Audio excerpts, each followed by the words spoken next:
Conociendo a San José, conociendo a San José.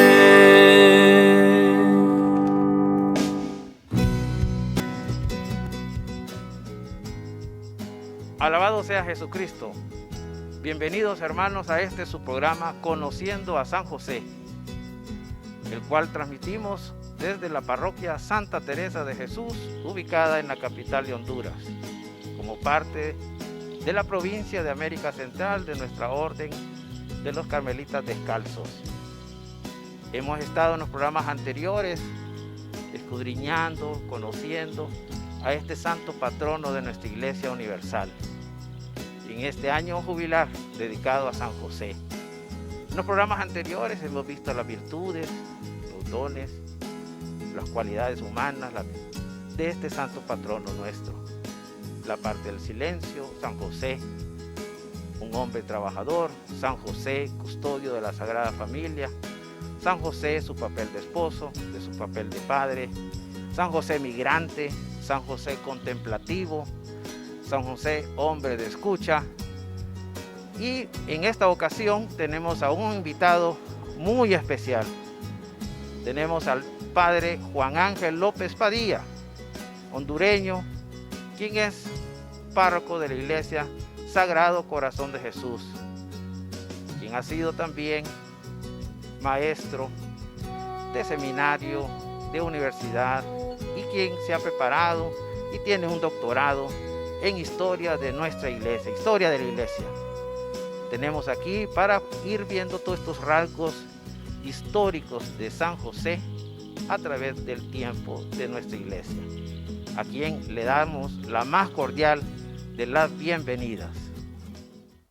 El hombre del trabajo, San José.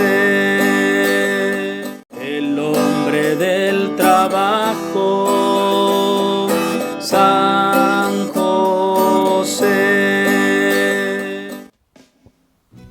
Bienvenido, padre Juan Ángel, a este su programa Conociendo a San José. Es para nosotros un gozo, una alegría contar con su presencia en este programa. Muchísimas gracias, Giovanni, muchísimas gracias a todos los que nos están viendo y nos están escuchando. Qué bien que ustedes tengan este programa, porque lamentablemente se nos está terminando el año josefino, quedan apenas unos cuantos meses y como que muy poco le hemos dado la importancia que debería. Bueno, muchas gracias, padre, y vamos a iniciar este tema de los rasgos históricos de San José a través de todo el tiempo. Y comenzaremos con la parte de la genealogía de San José. San José que aparece en la genealogía de nuestro Señor Jesucristo y siempre en la línea davídica, haciendo referencia de dos evangelios. ¿Qué referencias tenemos de la historia sobre la biografía de San José en sus inicios como parte del pueblo de Israel? Bueno, lo primero es que hay que entender que en ambos casos, tanto en Lucas como en Mateo, que son los únicos que tienen la genealogía, hay que entenderlo desde la perspectiva teológica, no desde la perspectiva histórica, porque son muy pocas las coincidencias, digamos, que hay entre el relato de José en Mateo y el de José en Lucas. Todos terminan diciendo que Jacob fue el padre de Jacob, engendró a José, y José fue el esposo de la Virgen María. Pero realmente si vamos hacia arriba de la genealogía, hay una manera muy práctica, digamos, Mateo, que es buen judío, busca hacer la genealogía doble, 7 y 7, 14, entre Abraham, y él va haciendo así, ¿no? Hasta la llegada de Egipto, del destierro, todo lo que se va viviendo, de la genealogía davídica, evidentemente. Lucas sigue otra perspectiva, de hecho hay muchos historiadores y muchos expertos en Biblia que dicen que es muy probable que en la genealogía lucana no sea propiamente josefina, sino que sea más bien la genealogía de la Virgen. Entonces, y que se combinan de alguna manera. Lo que sí quiere decir todas las dos genealogías, creo que es importantísimo.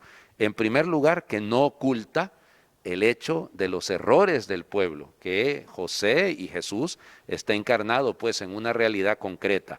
Cuando ustedes escuchan, por ejemplo, y leen en la genealogía, que de la mujer de Urías, dice, no dice ni siquiera Betsabé, dice de la mujer de Urías, David engendró a Salomón.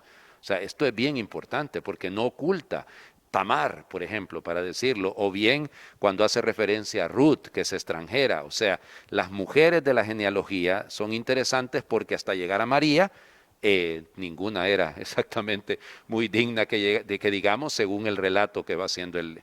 Y lo otro, lo segundo, es que efectivamente se quiere probar, que esa es la intención genealógica, en el caso sobre todo de Mateo, que Jesús es verdadero judío, que Jesús está entroncado en una realidad de la promesa hecha por Dios al pueblo de Israel. Y entonces, insisto, la genealogía, más que ser un tratado histórico, tiene que verse como un tratado teológico.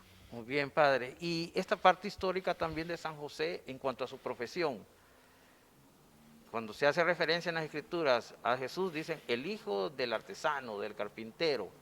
Históricamente, esta profesión o este oficio de San José, ¿cómo está inmiscuida dentro de la historia del pueblo de Israel?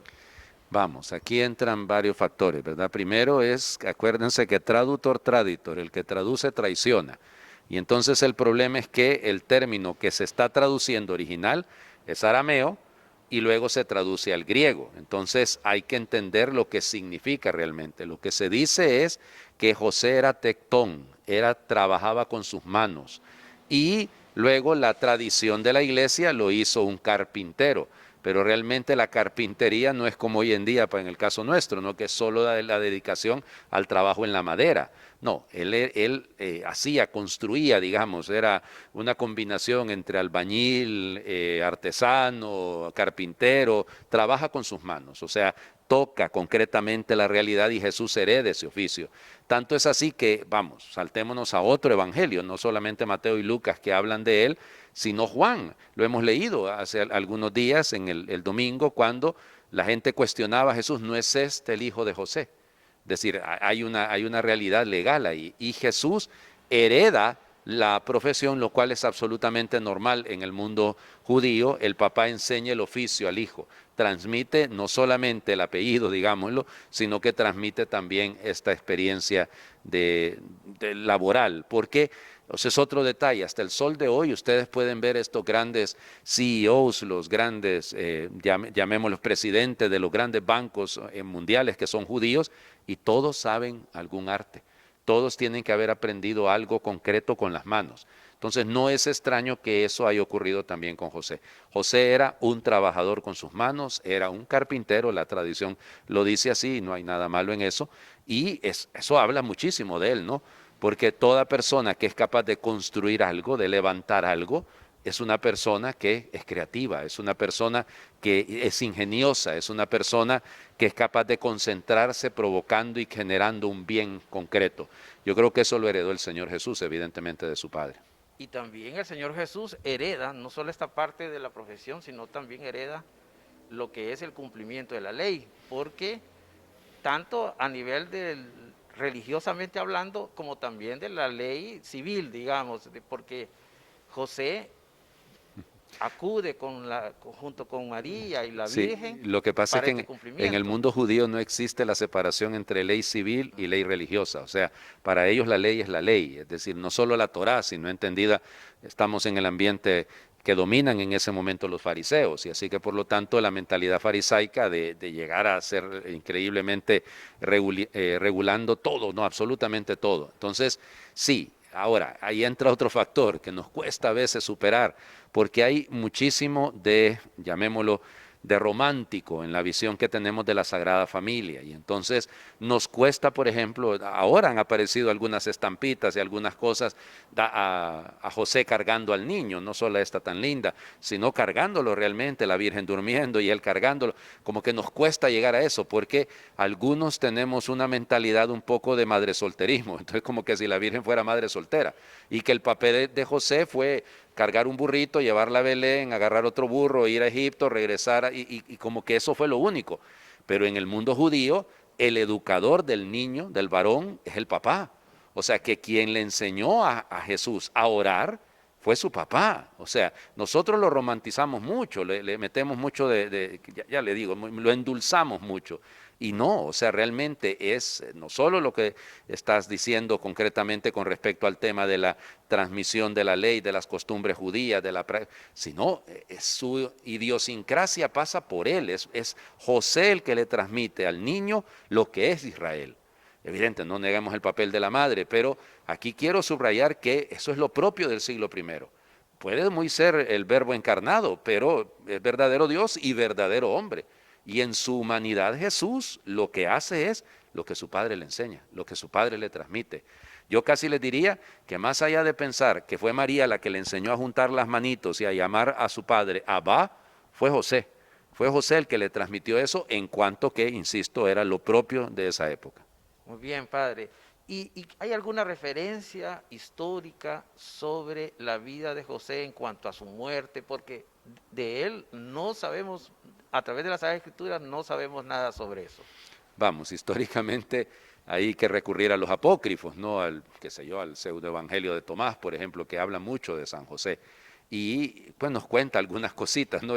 Los apócrifos, como su nombre lo dice, son espúreos, o sea, son documentos que responden a la piedad, a todos esos espacios que dejó libre, digamos, el momento del niño que se pierde, bueno, los perdidos eran José y María, pero el niño que esté en el templo desde los 12 años hasta los supuestos 30 que comienza la vida pública, entonces véngase a rellenar ahí, ¿no? Y Jesús estuvo en Crimea, Jesús estuvo, en todos lados estuvo, el pobre Señor Jesús estuvo, hasta en el Tíbet estuvo. Entonces, eso es pura fantasía.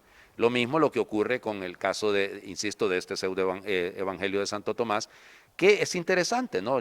Dice algunas cosas, bueno, son tan importantes los apócrifos que nosotros seguimos diciendo Melchor, Gaspar y Baltasar, y decimos que son 3 reyes magos, y eso no lo dice el Evangelio, no dice ni siquiera que son 3. Entonces digo eso porque es importante que lo veamos incluso desde la perspectiva más completa, ¿no? O sea, el pseudoevangelio de Tomás lo que nos dice es que murió santamente, que tuvo incluso alguna crisis en el momento de su muerte, pero porque ese es otro detalle, ¿no? La Inmaculada es la Virgen, no San José. Entonces, alguno me preguntó en una ocasión, padre, ¿y San José habrá cometido pecados? Yo diría que sí. Es decir, porque estaba tan sometido como nosotros a la realidad de este mundo, ¿no? Entonces, él muere rodeado, y por eso es el patrono de la buena muerte, rodeado de su esposa y de Jesús. Qué cosa más linda morir rodeado de Jesús y de María. Entonces, es lo único que sabemos. O sea, los detalles de la muerte, insisto, hay mucho de legendario, hay muchos elementos. Es igual que lo del matrimonio de él con María, ¿no? Se dice tanta cosa, que él ya tenía 30 años, o sea, era una persona muy mayor para la época. Recuerden que la esperanza de vida en Israel en el siglo I eran 29 años. Una persona que alcanzaba los 30 había vivido bastante. Y que se convocó a todos los jóvenes, y que la vara de San José floreció, el bastón cuando lo sembró. Todo esto, fíjense, está en la iconografía. O sea, se representa el lirio, se representa a San José, pero esos son los apócrifos. O sea, no hay ninguna prueba histórica de esto. Los primeros padres de la iglesia que directamente se van a referir a él serán San Efrén, San Pedro Crisólogo, San Juan Crisóstomo, San Ambrosio, o sea, pero insisto, estamos hablando de 4 siglos después de la muerte y resurrección del Señor, o sea que hay que tener un poquito por rigurosidad histórica. Vamos, leamos los apócrifos si quieren, primero hay que leer los 4 evangelios antes que leer los apócrifos, pero entendamos que no son rigurosamente históricos. Muchas gracias, padre, por sus palabras, por su instrucción, por su conocimiento del magisterio de la iglesia. Y quisiéramos, ya para despedirnos, sus palabras finales a este programa. En primer lugar, agradecerles a ustedes, agradecerte a ti por la invitación, pero también por lo que están haciendo, porque esta es una obra de bien lo que están realizando. Insisto, me da mucho pesar que se nos va a acabar el año josefino, y ojalá que no se nos acabe tampoco el año de Amoris Laetitia, porque el Papa en su intención es subrayar la figura de la familia. Lo tiene entre ceja y ceja, digamos, piénsenlo, ha hecho 2 sínodos sobre el tema de la familia. ¿Por qué? Porque si salvamos la familia, salvamos el mundo. Y entonces la familia implica un padre.